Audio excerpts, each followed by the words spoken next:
할렐루야. 앞뒤분 인사합시다. 주님의 날입니다. 축복합니다. 너무 좋은데요. 아니 이렇게 얘기를 하면 뭐 좀 저한테 반응을 하셔야지 뭐 이렇게 하시면 또 너무 은혜롭습니다. 은혜의 찬양 감사합니다. 동의가 되시죠? 찬양을 듣다가 내 평생 살아온 길 되돌아보니 모든 게 다 주의 은혜라. 그 고백으로 2023년 마무리하시길 축복합니다. 오늘 말씀 디모데전서 말씀을 보니까 소화가 잘 되면 오늘 빨리 끝나고 안 되면 1시간 가고 뭐 이런 거예요. 그러니까 눈을 똘망똘망 뜨시고 이렇게 한번 이해해 봅시다. 이런 이야기예요. 말씀의 상황은 에베소 교회가 있는데 바울이 이제 떠나가요. 떠나가면서 디모데한테 디모데야 너는 이 에베소 교회에 좀 남아 있어야 된다 이러고 딱 내비두고 가요. 디모데가 남은 이유를 말하는 거예요. 1장 처음부터 왜 디모데에게 남아서 편지를 썼냐. 3절에 이런 말씀이 있어요. 3절 오늘 본문하면 지금 이 에베소 교회가 되게 시끄러워. 이유가 뭐냐? 다른 교훈이 들어왔어요. 교회 안에 다른 교훈이 들어왔단 말이에요. 그럼 다른 교훈이 뭔데요? 우리는 어떤 사람들이죠? 바른 교훈, 바른 교훈, 다른 교훈 이렇게 되겠죠? 그럼 바른 옳은 교훈은 뭘까요? 십자가의 도. 근데 그게 아닌 다른 게 들어왔다. 그래서 지금 디모데를 바울이 남겨놓고 간다 이렇게 말하고 있고, 두 번째 그 다음 4절 보니까 에베소 안에 교회가 왜 시끄러웠냐? 신화와 끝없는 족보예요. 이것 때문에 시끄러웠다. 뭔지는 좀 이따 설명할게요. 이게 무엇을 의미하는지 오늘 2023년 마지막 날 이제 새해를 코앞에 두고 우리에게 이 말씀이 오늘 무슨 메시지를 던지고 있는지 이 한 해 말씀 부여잡고 승리의 찬양 부르시길 주님의 이름으로 축복합니다. 1절 봅시다. 함께 읽읍시다. 시작. 우리 구주 하나님과 우리의 소망이신 그리스도 예수의 명령을 따라 그리스도 예수의 사도된 바울은 이렇게 말합니다. 지금부터 제가 3가지 질문을 드릴게요. 1번, 2번, 3번. 거기에 질문에 동의가 되시면 여러분께서 1번 질문에 아멘, 2번 질문에 아멘, 3번 질문에 아멘 이렇게 답해 주시면 돼요. 그럼 그게 뭐 하는 거냐? 우리가 서로 피차간의 신앙을 화답함으로 지금 우리는 이것을 하나님 앞에 올려드리는 거예요. 준비되셨죠? 이게 예배예요. 하나님 앞에 영광 돌려드리는 거. 그러니까 잘 들어보시고 동의가 되시면 중심으로 소리내어 아멘 하시면 좋겠습니다. 감사합니다. 1번, 내 인생을 구원의 길로 인도하시는 유일한 분은 하나님이십니다. 아멘 올렸습니다. 2번, 내 인생의 소망 그리고 오늘 여기 모인 우리 모두의 소망은 예수 그리스도이십니다. 2번, 3번, 그 구원자요 소망이신 예수님께 나는 붙잡힌 바 된 인생입니다. 아멘. 3가지로 아멘 하였어요. 지금 이 아멘 한 게 뭐예요? 1절이에요. 그 얘기예요. 오직 우리의 구세주이신 하나님 그리고 소망이신 그리스도, 그리고 나는 그 그리스도께 붙잡힌 인생이다. 이게 사도 바울의 고백입니다. 그리고 오늘 우리의 고백입니다. 가장 핵심적인 내용부터 딱 얘기하고 시작하는 거예요. 이게 1절이에요. 여러분 2024년 오늘 저녁에 축복기도 받으면 또 새해 소망 이렇게 써서 오시겠죠? 목사님 기도해 주세요 이렇게. 여러분의 소망이 무엇입니까? 2024년 여쭙겠습니다. 승진입니까? 복권 당첨입니까? 아프신 분들 건강 회복입니까? 시험을 앞두신 분들 진급시험, 입시시험, 여러 가지 시험 합격입니까? 여러분의 2024년 소망은 무엇입니까? 승진, 복권 당첨, 건강회복, 합격?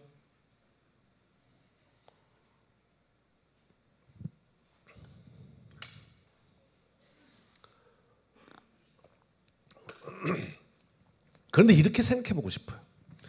당신의 소망대로 이 한 해 일이 잘 풀려서 승진을 했다 합시다. 회사에서, 과장에서 부장으로. 승진한 지 2달만 지나면 그 전이랑 별반 다를 바 없는 삶을 살고 있지 않을까요?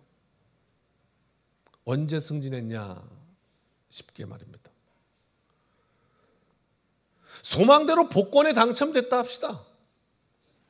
혹시 얼마 지나지 않아 차라리 당첨되지 않았으면 더 좋았을 뻔했다라고 고백하진 않을까요? 제가 근거 없는 그냥 망발이 아니라 통계에 의한 합리적 해석입니다. 왜? 직접 당첨되었던 거의 100%의 사람들이, 99%의 사람들이 다 탕진하고 그것 때문에 화를 입고 그리고 훗날 고백하기를 차라리 당첨되지 않았던 것이 내 인생의 복이었다라고 말했으니까요. 거기에 기반해서 제가 말씀드리니까 억지 부리는 게 아닙니다. 혹시 소망대로 아프다가 건강이 회복되었다 합시다. 그러나 우리는 그리 오래 가지 못할 것입니다. 날마다 해가 갈수록 우리 모두 이 육신은 점점 쇠약해져 갑니다. 그게 우리의 엄연한 실존입니다. 혹시 소망대로 당신이 이번 진급시험과 이번 입시시험에 합격한다 하여도 얼마 지나지 않아 당신은 또다시 다른 시험 앞에, 또다시 다른 테스트 앞에 서서 벌벌벌벌 떨고 있어야 할 것입니다. 오늘 성경은 우리에게 뭐라고 얘기해 주냐면 당신의 소망은 무엇입니까? 인생의 유일한 영원히 꺼지지 않는 소망, 예수 그리스도이십니다. 이렇게 말씀하고 있습니다. 2024년 예수 그리스도와 동행하여 저와 여러분의 인생에, 우리 인생 전체에 2024년 진짜 울림이 있는 한 해였다, 이렇게 고백되시기를 주님의 이름으로 축복합니다. 목사님 그래도 복권 당첨 한번 돼봤으면 좋겠네요. 이것이 무슨 소리인지 한번 들어봅시다.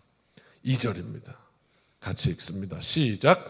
믿음 안에서 참 아들 된 디모데에게 편지하노니 하나님 아버지와 그리스도 예수 우리 주께로부터 은혜와 긍휼과 평강이 내게 있을지어다. 아멘. 따라합시다. 은혜와 긍휼과 평강이. 이게 무슨 말일까? 인생 절대 돈으로 행복해질 수 없습니다. 알면서도 속고 삽니다. 은혜가 필요합니다. 인생에는 은혜가 필요해요. 얼마 전 유튜브에 이렇게 짧은 동영상 보니까 어떤 회사의 재벌 총수 회장님이 자가용 타고 다닐 텐데 아니고 그날따라 무슨 일인지 지하철을 타요. 왜? 사람 냄새 맡고 싶었나 봐요. 너무 외로웠던 거지. 사는 것 같지가 않았던 거지. 좀 사는 것 같은 느낌을 받고 싶었던 거지. 그래서 자가용 롤스로이스 아니고 지하철을 타요. 그리고 딱 섰는데 어떤 한 여학생이 할아버지 힘드시죠? 여기 앉으세요 이랬단 말이에요. 그리고 자리를 양보했어요. 그랬더니 이 회장님이 거기에 너무 감동해버린 거야. 한 번도 느껴보지 못했던 사람 사는 맛을 느낀 거라. 그래서 어떻게 그 청년을 알아가지고 스카웃을 해요. 그래서 아멘이 나올 때 뭘 아닌 것 같고 스카웃을 한단 말이에요. 그래갖고 이 청년이 신데렐라가 된다 이 말이에요. 갑자기 뭘 느끼십니까? 이 회장님이 가는 데마다 돈 지갑 열고 돈 뿌리고 비싼 돈 내고 그러면 알아서 아이고 회장님 오셨습니까? 아이고 오셨습니까? 하죠. 그런데 그 대우에 날 보고 인사하는 게 아니라 돈 보고 인사한다는 걸 자기도 알지요. 그런 거 아닙니까?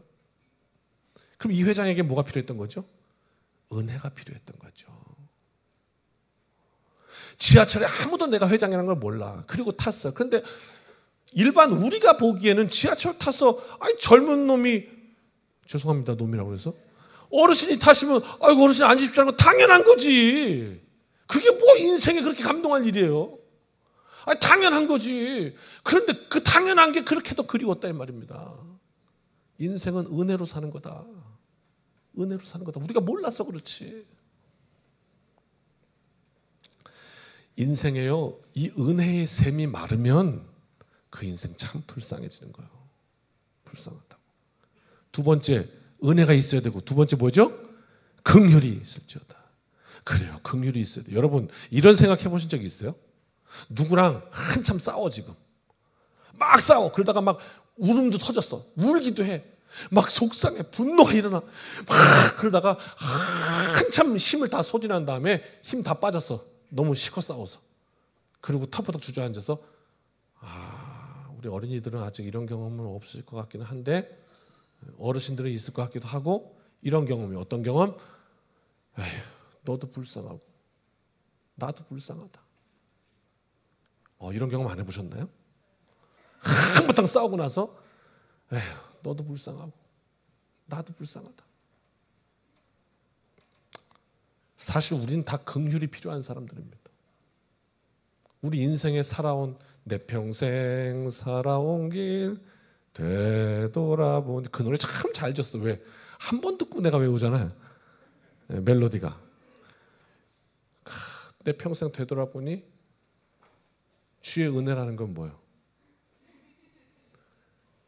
주님이 아니라 내가 있었다면 참 안 된 거거든. 그 다음 세 번째, 평강이 있을지어다. 여러분, 육신적으로요, 정신적으로요, 영적으로요. 육신적으로 병들고, 정신적으로 병들고, 영적으로 병들고. 이게 뭘까요? 평강을 잃어버렸기 때문이에요. 불안하기 때문입니다. 그 은혜와 긍휼과 평강, 이것이 어디로부터? 그리스도로부터 온다. 그게 뭐죠? 이거 얼마나 잘 보여요. 저는 우리 교회 십자가가 참 좋아요. 조영문 장로님 감사합니다. 이렇게 좋은 십자가를 우리 교회에 이렇게 선물해 주셔서, 이거 저 밑에서부터 들고 오느라고 죽을 뻔했습니다. 얼마나 무거운지 남자 10명이 들어도 들리질 않아가지고, 십자가에는 매달려 죽어야 되는데 깔려 죽을 뻔했습니다. 아무튼 그렇게 귀하게 지금 이 본당에 온 거예요. 그 여러분 얼마나 좋아요. 예배하면서 자꾸 보셔야 돼요. 왜? 한번 따라합시다. 능력은 오직 십자가로부터. 그렇기 때문에 봐야 됩니다. 저는 참 이거 볼 때마다 은혜가 됩니다. 볼 때마다 은혜가 돼요. 그게 무슨 의미냐고요. 무슨 의미냐고. 볼 때마다 은혜가 된다는 게. 한번 봅시다. 3절 같이 읽어요. 3절 시작. 내가 마게도냐로 갈 때에 너를 권하여 에베소에 머물라 한 것은 어떤 사람들을 명하여 다른 교훈을 가르치지 말며. 이 에베소 교회 문제가 뭐였냐면 시끄러웠어요. 그 문제가 뭐냐면 다른 교훈을 가르치는 사람들이 있어요. 즉 교회 안에 이단이 있었어요. 지금 이 시대에 뭐 신천지 이런 거지 같은 그런 종류의 이단이 아니에요. 역사 신학을 살펴보고 또 이 교리를 살펴보는 조직 신학을 살펴보면 이 당시에 이단은 그런 종류의 이단이 아닌 거예요. 이 교리, 즉 그리스도 십자가를 뭐 해석하는 해석이 좀 다르고 뭐 이런 건데, 아무튼 다른 교훈이 있었어요. 다른 교훈의 이 정의가 뭐냐? 십자가 외에 다른 걸 말하는 거예요. 이게 다른 교훈이에요. 예수 그리스도의 십자가 오직 그거밖에 없거든요. 다른 거를 말하는 거예요. 이 시대에도 교회에서 뭐 아니면 어디 집회에서 만약 십자가 외에 다른 걸 말한다면 여러분 속으시면 안 돼요. 아무리 그게 달콤해도 현혹되면 안 돼요. 혹시 듣다 보니까 이것 따라가면 나 이번에 합격할 것 같거든요. 그래서 그것 따라가면 안 돼요. 망하는 길이에요. 왜? 다른 복음은 안 돼요. 그게 뭔지를 분별력을 말씀드릴게요. 다른 거, 다른 교훈. 오직 오늘 1절에 했잖아요.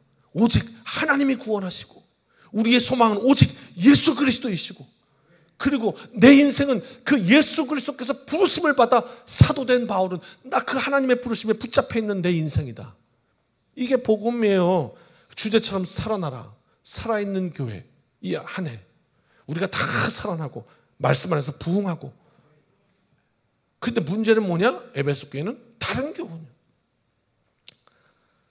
많은 이단들이 다른 교훈 그랬어요. 이번 주에 있잖아요. 요 잠깐 샜는데요. 그 인천에 저쪽 인스파월드인가 거기를 이제 신천지가 구입해가지고 그를 엉뚱하게 문화시설로 이렇게 살짝 위장해가지고 그걸 이제 신천지 그 거점으로 삼으려고 하는, 그래갖고 지금 막 반대 운동하고 있거든요. 아마 이번 주에 할 거예요. 시청 앞에서 한 3,000명 모여서 우리 감리교인들이 시위한다고 해요. 그게 효과가 있거든요. 예. 왜? 해악을 끼치니까. 이건 안 될 일이다. 혹시 시간 되시면 참여해 주시면 되게 고맙겠어요. 단체 문자로 보낼게요. 언제 어떻게 모이는지 시청 앞에서. 그런 거 참여하는 것도 의미 있는 일이에요. 아무튼 당시 가장 이 에베소 교회 문제가 되었던 이단은 뭐냐? 역사적으로 그걸 뭐라고 명명하냐면 영지주의라고 얘기하거든요. 영지주의. 그럼 이게 뭔 얘기냐?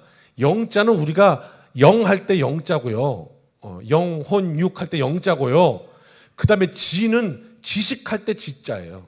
영적인 지식이라는 말이에요. 이게 다른 복음이한 거예요. 뭐냐? 오직 그리스도의 십자가로 구원이 아니라 영적인 지식으로 구원에 이른다는 거예요. 세기 시작한 거라고, 옆길로. 다른 게 들어오면 안 돼요. 그걸 깨달아 알면 그게 구원한다는 거예요. 그래서 어떻게 됐어요? 영적인 지식을 아는 거에 요게 구원의 요소가 되다 보니까 나는 2개 알아. 넌 몇 개 아니? 나는 3개 알아. 넌 몇 개? 난 5개 아는데 이러면서 우월함과 열등감이 공존하는 이상하게 교회가 막 뻐그러지기 시작했던 거죠. 구원은 오직 예수 그리스도의 십자가 앞에 각자가 서서 자신의 죄와 그것 때문에 그리스도께서 나를 위해 죽으셨다는 고백, 거기서 하나가 되고 거기서 문제가 해결되고 거기서 능력을 얻고 오직 그것인데 다른 게 들어온 거예요. 자꾸 가져다 붙이는 거예요. 제가 말씀드렸잖아요. 선교사 대회 갔다 왔다고. 선교사님들 각계 전투에 각자의 선교지에서 진짜 힘들게 살아. 그분들에게는 앞날이 없어요. 내일이 해결이 안 돼 있어요. 아니 지금 연세가 60이 다 돼가시는데 어떻게 하시려고요? 은퇴 걱정하셔야죠. 대책 없어요. 근데 어떻게 하실 건데요? 몰라요. 그래도 대책이 있어야지. 그거 어떡합니까? 하나님 여기다 불러놓으시고 일하려는데 너 여기서 죽어라 하시는데 그럼 내가 어떡합니까? 있잖아요. 대화하다 보면요. 여러분 그거 아십니까? 저 목사입니다. 그죠? 목사는 이쪽 영적인 일, 성경적인 일 여기에 이제 어느 정도 그래도 전문가라고 프로페셔널이라고 생각하고 있는데 거기서 딱 느껴지는 게 뭐가 있냐면 영적인 열등감이 느껴집니다. 이 솔직한 고백입니다. 왜 그럴까요? 한편으로 부럽기도 합니다. 아, 나도 내 인생을 이렇게 하나님 앞에 드리면 얼마나 좋을까. 이런 열등감도 느껴지고요. 부럽기도 하고요.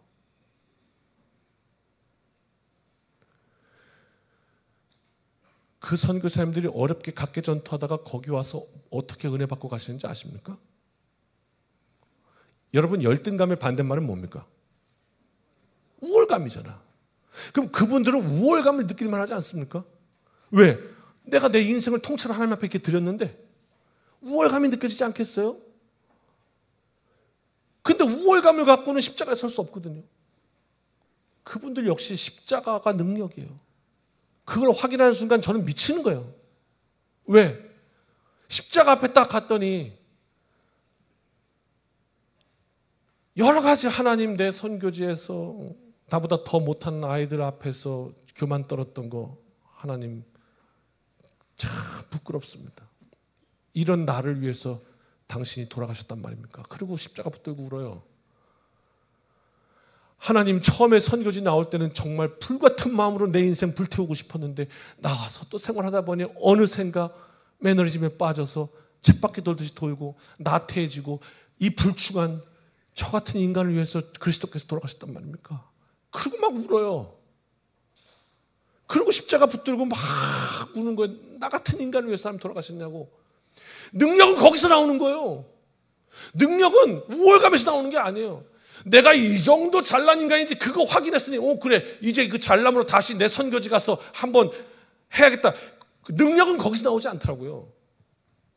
대통령이나 가장 가난한 사람이나 뭐 이 세상에서 말하는 신분의 높은 사람이나 낮은 사람이나 다 구원은 십자가로부터 말미암는 거예요. 나 같은 인간을 위해 그리스도께서 십자가 돌아가셨구나. 그거 붙드는 순간 능력은 거기서 나오는 거예요. 다른 데 있는 게 아니에요. 근데 왜 자꾸 다른 걸 갖다 붙여? 자꾸 다른 걸 갖다 붙인다고. 그래서 문제가 되는 거예요. 그래서 시험에 드는 거예요. 그래서 어려움이 오는 거예요, 우리한테. 오늘 이거 하는데 죄송해요. 제가 걱정이 갑자기 되는 거예요. 왜? 분명히 놓친 분이 있을 것 같아요. 나는 20년 했는데 기억도 안 해주더니. 한번 볼까요? 정말 죄송한 일이에요. 기억을 못했으면 되게 죄송한 일이에요. 우리가 격려해야 되는 거, 15년, 10년 이렇게 격려해야 되는 거 우리 교회 할 일이에요. 그죠? 그건 좋은 일이에요. 그런데 혹시 내 공로를 안 알아주다니 이렇게 생각했다면 그거는 조금 핀트가 빗나갔어요. 아다르고 어다른 거예요. 이걸 하면 안 된다가 아니야. 격려해야 돼요. 이게 좋은 일이야. 선한 일이야. 교회가 감당할 일이야. 서로 격려하고 위로하고 하는 거. 근데 이게 뒤집어지면 이상한 모양이 돼요. 다른 복음이 된다고. 다른 교훈이 된단 말이에요. 교회의 능력은 어디 있습니까? 자꾸 다른 것 갖다 붙이면 안 됩니다. 여러분, 속으면 안 돼요. 속으면 안 된다고. 속지 마세요. 교회의 능력 어디 있습니까? 십자가에 있습니다. 다른 걸 전하거들랑 제발 속지 마십시오. 더 이상. 어디 가서 다른 걸 복음이라고 전하들랑 이건 가짜야 이렇게 말하셔도 돼요. 뭘? 십자가 외의 것을 전하거들랑 가짜인 줄 아셔야 됩니다. 예수 믿어서 사업 성공했다. 예수 믿어서 승진했다. 예수 믿어서 의사도 못 고친다는 병에서 나았다. 사랑하는 성도 여러분, 제발 속지 마십시오. 그럼 예수 믿었는데 사업 실패했으면 어떻게 하시렵니까? 예수 버리시렵니까? 예수 믿었는데 승진시험 이번에 간절하게 그랬는데 낙방하면 어쩌시렵니까? 그러면 하나님이 나를 버리셨다 그러고 버리시겠습니까? 예수 믿었는데 병이 낫지 않을 수도 있습니다. 그러면 병 낫지도 못하게 되는 예수가 무슨 능력이다 그러고 예수를 버리시겠습니까? 이상한 모순에 빠져버렸지 않습니까? 왜 이 지경이 된 것입니까? 접근을 잘못했기 때문입니다. 십자가 외의 것을 붙들었기 때문입니다. 십자가가 아닌 다른 교훈을 따라갔기 때문에 낭패를 본 것입니다. 왜? 십자가 아닌 다른 것에는 능력도 없고 아무것도 없습니다. 그거 붙들어 봐야 아무 소용없습니다. 다 썩어질 것입니다. 다 없어질 것입니다. 우리와 상관없는 것들입니다. 하나님의 능력을 십자가 외에 다른 곳에서 찾으려고 하면 아무 능력도 없는 진짜 시시껄껄한 거 별거 아닌 거 그거 붙들고 평생 살다가 결국은 놓치는 꼴이 되어버리고 맙니다. 아니, 영원까지 내 생명을 사시기 위해 나 같은 존재를 위해서 하나님께서 당신의 아들을 스스로 이 땅에 보내셔서 이 십자가에 달아 처절하게 죽이시고 그 내 죄값을 대신하시고 그 피로 나를 사셨다는 그 복음이 내 안에 꽉 들어올 때 나를 보게 되고 그것이 내 인생의 어떤 문제도 이길 수 있는 능력이 됨을 믿으시길 주님의 이름으로 축원합니다. 3절입니다. 같이 읽습니다. 다시 한번 읽읍시다. 시작. 내가 마게도냐로 갈 때에 너를 권하여 에베소에 머물라 한 것은 어떤 사람들을 명하여 다른 교훈을 가르치지 말며 그렇습니다. 2024년 오직 십자가가 나의 능력입니다. 십자가 붙들며 나를 위해 내 죄를 담당하신 은혜를 가슴에 담고 날마다 하나님을 소망하고 꿈꾸고 찬양하는 성령 충만한 해가 되시길 주님의 이름으로 축복합니다. 4절입니다. 마지막 절입니다. 같이 읽읍시다. 시작. 신화와 끝없는 족보에 몰두하지 말게 하려 함이라. 이런 것은 믿음 안에 있는 하나님의 경륜을 이름보다 도리어 변론을 내는 것이다. 신화와 끝없는 족보, 이게 에베소 교회 문제였습니다. 이것 가지고 교회를 들쑤시니까 어떻게 됐냐? 그 교회가 하나님의 경륜을 드러내는 것이 아니라 도리어 변론, 쌈박질가 다 끝났다 이 말입니다. 교회가 지금 난장판이 됐습니다. 교회가 쌈박질하는 곳입니까? 아니지 않습니까? 이렇게 돼버렸다. 어떻게 하니까? 신화와 끝없는 족보 가지고 싸우니까. 이게 뭔데요?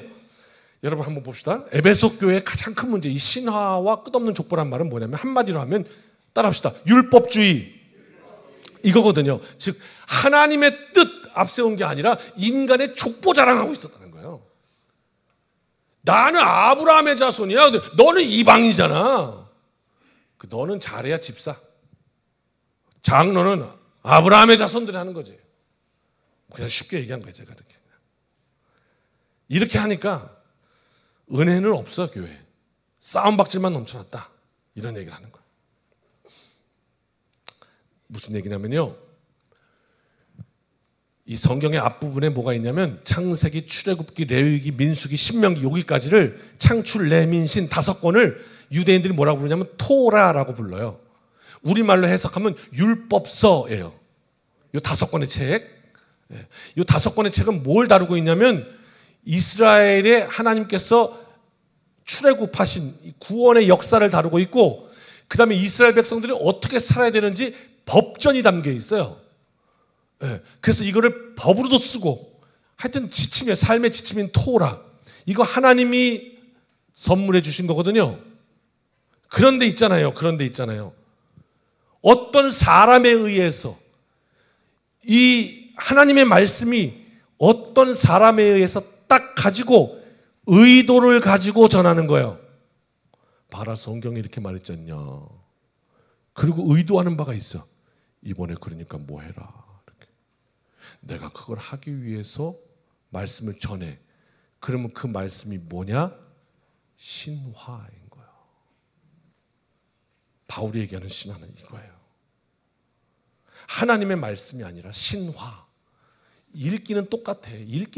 경전에 있어. 그런데 이게 하나님의 뜻을 전하는 뜻이 되면 하나님의 말씀이 되는데, 이게 인간적인 의도를 가지고 그 의도를 관철시키려고 하다 보면 그게 뭐가 되냐? 신화가 된다. 즉 에베소 교회 신화가 넘쳐난다. 그리고 족보 자랑하고 있다. 이게 4절이야. 끝없는 족보 타령. 뭐예요?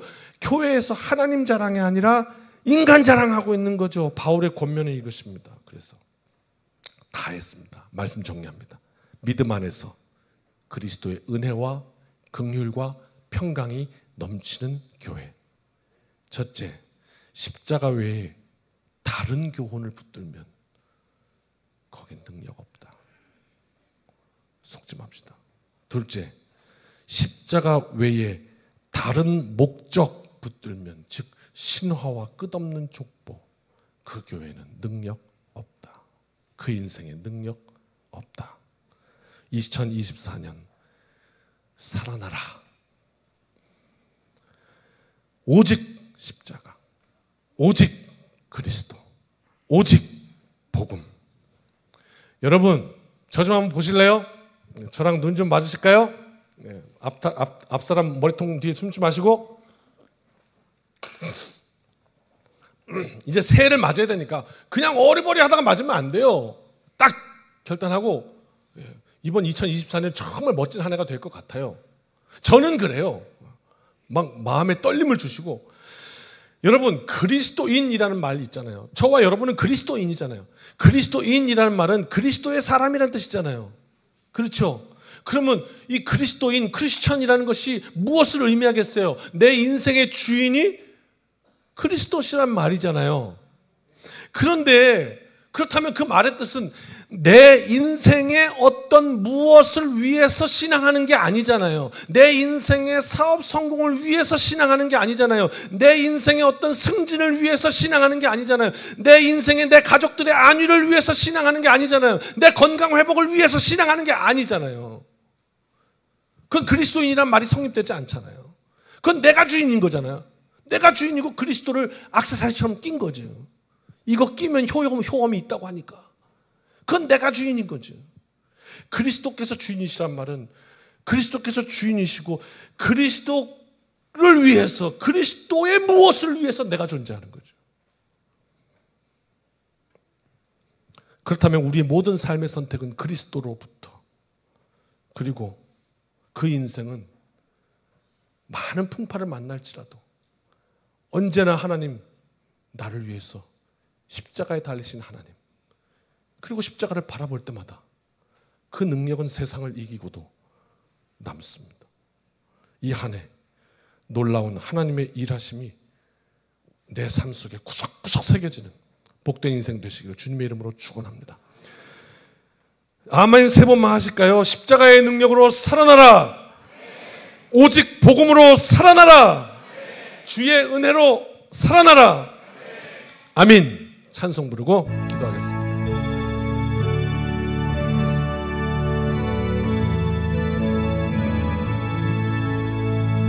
주님 약속하신 말씀 위에서 영원토록 주를 찬송하리라. 소리 높여 주께 영광 돌리며 약속 믿고 굳게 서리라.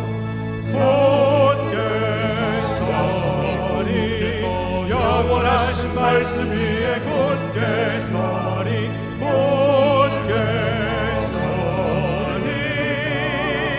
그 말씀 위에 굳게 서리라. 주님 약속 말씀 위에서, 주님 약속하신 말씀 위에서 세상 염려 내게 엄습할 때에 용감하게 힘써 싸워 이기며 약속 믿고 굳게 서리라. 굳게 서겠습니다. 굳게 서리. 영원하신 말씀 위에 굳게 서리. 굳게 서리. 그 말씀 위에 굳게 서리라. 주님 약속하신 말씀 위에 영원하신 주님의 사랑, 영원하신 주의 사랑 힘입 성령으로 힘써 싸워 이기며 약속 믿고 굳게 서리라. 아멘. 굳게 서리. 영원하신 말씀 위에 굳게 서리. 굳게 서리. 그 말씀 위에 굳게 서리라. 주님 약속하신 말씀 위에서 성령 인도하는 대로 행하며 주님 품에 항상 안식 얻으며 약속 믿고 굳게 서리라. 굳게 서리. 영원하신 말씀 위에 굳게 서리. 굳게 서리. 그 말씀 위에 굳게 서리라. 아멘. 이제는 우리 주 예수 그리스도의 크신 은혜와 아버지 하나님의 무한하신 사랑하심과 성령님의 동행하심이 능력 주심이 다시 한번 말씀 부여잡고 오직 십자가, 오직 그리스도, 오직 말씀, 오직 복음, 이 한 주간도 말씀 부여잡고 승리하기를 소원하고 결단하며 이 문을 나서는 여기 모인 주님의 백성들, 자녀들 머리머리 위에 이제로부터 영원까지 함께하여 주시기를 축원하옵나이다. 아멘.